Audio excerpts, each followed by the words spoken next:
안녕하세요. 10월 5주차 OML 시작하도록 하겠습니다.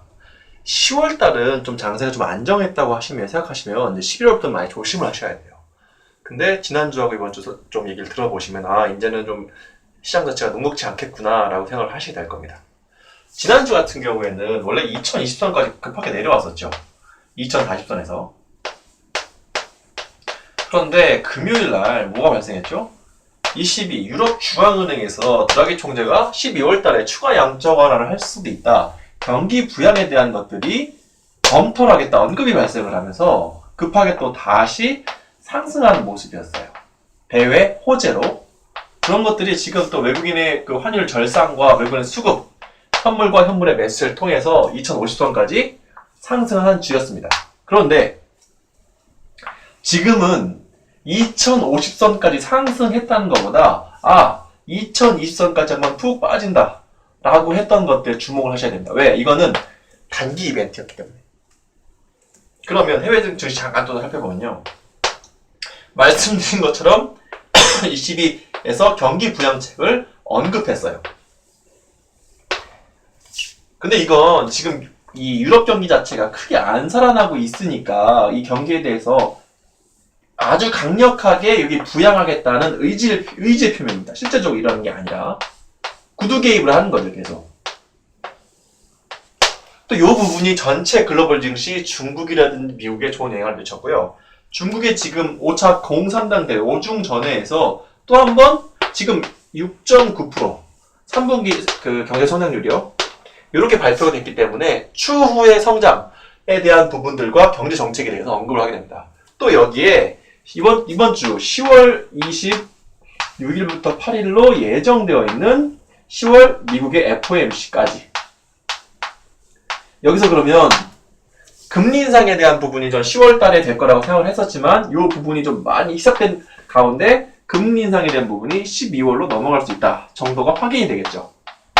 그래서 지금 보면 해외 증시는 크게 나쁠 게 없어요. 경기를 부양시키겠다는 의지와 경기에 대한 지금 금리 인상에 대한 단기 연기를 통한 미국의 의지들이 좀 발생할 것이기 때문에 크게 나쁠 게 없습니다. 그런데 주목을 하셔야 될 게 이겁니다. 지금 미국이나 유럽이나 중국 자체가 크게 나쁘지 않은데 이 지금에 있는 대세 상승선 이걸 못 넘어가고 있다는 거예요.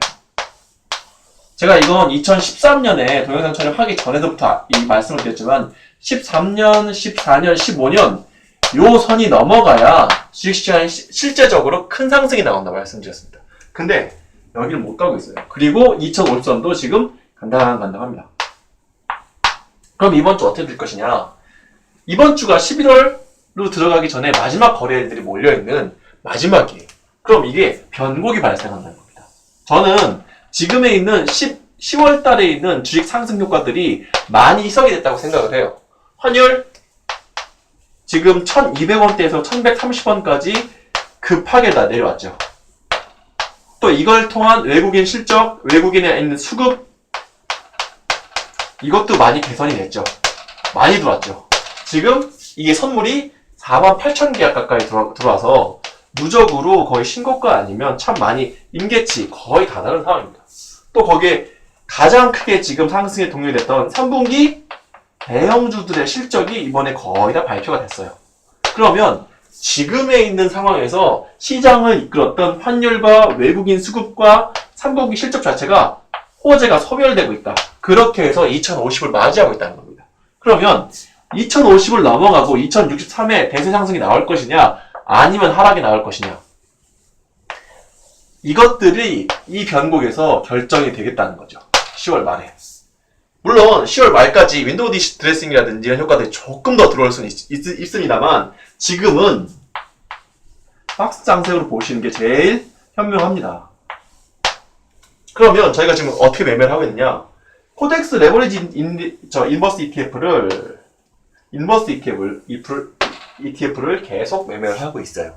계속 비중을 채워나가고 있는 과정입니다. 왜? 시장을 추가 상승이 가능한 것보다 눌림 하락이 발생할 거라고 보고 있기 때문에요.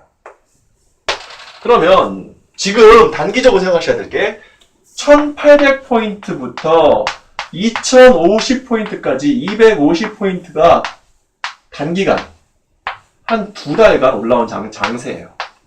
한 번의 눌림은 분명히 발생을 합니다. 이게 그리고 지금에 있는 이런 거를 덮을 만한 환율, 수급, 실적을 덮을 만한 호재들이 추가 있느냐도 냉정히 살펴보셔야 됩니다. 그래서 10월 말을 지나고 11월, 12월로 들어가면서 조금만이 하락과 눌림이 발생할 것이다. 이렇게 보고 시장을 대응하고 있습니다. 이상으로 10월 5주차 OMS를 마치도록 하겠습니다.